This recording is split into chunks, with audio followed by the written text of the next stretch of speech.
Hey, how's it going, everyone? Zach D Productions here, and I'm here for my end of the year list 2024, where I go over, in my opinion, the best albums that have released this year. Now, keep in mind, this is only a top 3, so definitely not as exciting as my previous end of the year list videos, for sure. And I gotta be honest, one of the main reasons I'm doing a top 3 instead of, say, a top 5 or a top 10 is because, well, in my opinion, 2024 has not been the strongest for music. I think that there has been way stronger years for music, so I figured why not just do a top 3. Now, this is all based off opinion, of course. I mean, 2024 could have been a very solid year for music for you. I mean, it's all subjective at the end of the day. It all depends on how much exploring someone does or what have you, and what different styles of music someone likes. Maybe a particular year is good for a certain style that I'm not into, and of course vice versa. You know how it goes. But for me, from what I've noticed, for me personally, 2024 has just not done it for me musically. So that's why I'm only doing a top 3.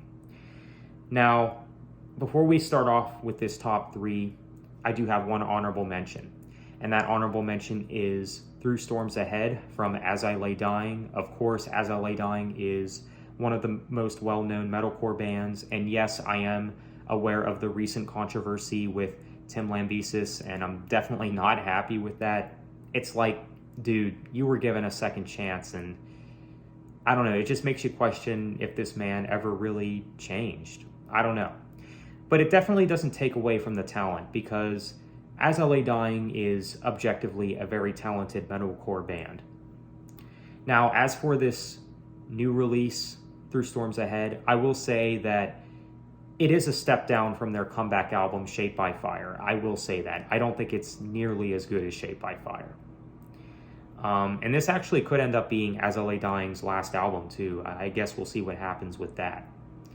But all in all, Through Storms Ahead is still a solid As I Lay Dying album. It's still good for what it is. There's some solid stuff on this album, especially the singles like Burden and The Cave We Fear to Enter. Those are some really good ones.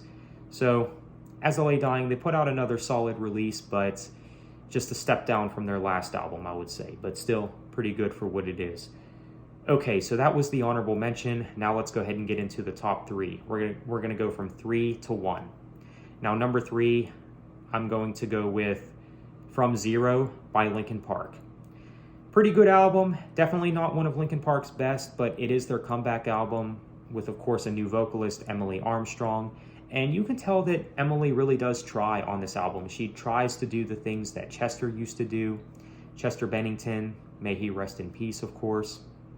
And I will say that From Zero is definitely a step up from their last release, One More Light, which was unfortunately the last album with Chester Bennington. And that album is still regarded as Linkin Park's worst album, and for good reason. But I've noticed that a lot of people have grown to like the album, or at least some of the songs have grown on a lot of fans, and myself included, I will say. I don't think it's as bad as everyone made it out to be, like to the point where there was no good song on the album, but it still is one of their weakest nonetheless. But From Zero is definitely a step up. I mean, it definitely leans closer to Linkin Park's overall sound. And there's some good stuff on this album for sure, like The Emptiness Machine and Stained.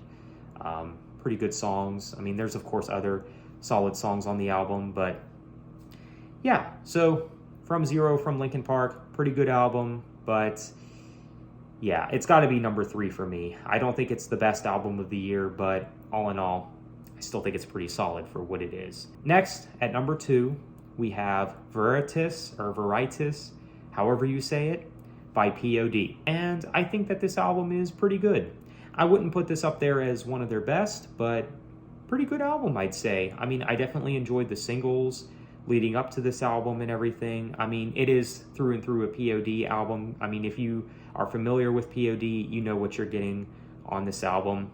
So, Veritas from POD, pretty good, I'd say. Pretty good album. So, that's what's coming in at number 2. So, lastly, at number 1, my album of the year, I gotta go with Invincible Shield by Judas Priest. That's right, Judas Priest's latest album comes in at number 1 as my album of the year. And I had a feeling it was going to be, and that's really saying something too, because I do think that this album is a step down from their last album, Firepower. I mean, when Firepower first came out, I was really blown away by that album. So that was an album that was going to be really hard to top. And this album, Invincible Shield, it's a good album, but it's definitely not as good as Firepower, in my opinion. But still a very strong album. And I will say that a lot of these songs have actually grown on me. I mean, there's a lot of solid stuff on the album. Like, of course, Crown of Thorns, really great one. That's one of the more melodic tracks on the album. I do like Sons of Thunder, and of course the title track as well, Panic Attack, another solid track. So it is through and through a Judas Priest record. I mean, if you've listened to Judas Priest before, especially their more recent work, you know what you're going to get with this album. All in all, it's a solid album. I enjoyed the album start to finish, and Judas Priest put out another solid one, and it's got to be my album of the year. So Invincible Shield from Judas Priest is my album of 2024. Really strong album, I'd say. So that is my list, my top 3 best albums of 2024. Let me know what you think. What are, in your opinion, the best album releases of 2024? It could be a top 3, it could be a top 5 or a top 10, or if you want to do a top 30, feel free to let me know what you think. So on that note, let me know what you think of my choices. Let me know what you think of this top 3. So with that said, thank you so much for watching. Have a good one.